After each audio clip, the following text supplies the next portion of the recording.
নমস্কার, আমার গল্প কথায় আপনাদের স্বাগত জানাই। আজকে তো সানডে, আর সানডে মানে কিছু স্পেশাল হওয়ার দিন।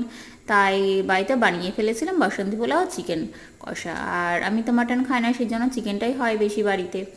আর এই যে আমাদের পুচিরানির ফেভারিট বাসন্তী পোলাও আর হচ্ছে চিকেন। ও বললো যে আমি বাসন্তী পোলাও খাবো, তাই সকালবেলাতে উঠে আগে বাসন্তী পোলাওটা করে দিয়েছিলাম।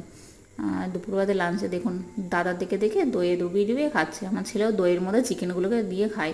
আর সানডে হলে পরে আমাদের পুচিরানি নিজের হাতে খাবারটা খায়, তাছাড়া বাদবাকি দিন ওকে জোর করে আমাকে খাইয়ে দিতে হয়। আর খেয়ে দিয়ে দেখুন দুপুরবেলাতে বসে বসে ড্রয়িং করতে, আর কাজ নেই। এরকম চল ঘুমা, কিছুতেই ঘুমাবে না, আর খাতাগুলো ছিঁড়ছে আর চারিদিকে দেখুন আমার কাজ বাড়াচ্ছে। এগুলোকে আমাকে এখন পরিষ্কার করতে হবে। আর সন্ধ্যাবেলা তো হলেই তো বাঙালিদের মন তো কিছু তো খাই খাই মনেই হয়। একটু তেলে ভাজা, যদি বৃষ্টি পড়ে তেলে ভাজা বা অন্য কিছু।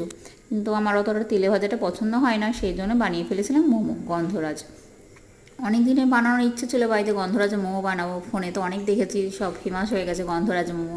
তাই ফাইনালি আজকে বানিয়ে ফেলাম চিকেন স্যুপ আর মোমো। আর আমাদের কুচিরানি সস দিয়ে আর মেয়োনিজ দিয়ে খাচ্ছে। কেমন লাগলো ভিডিওটা অবশ্যই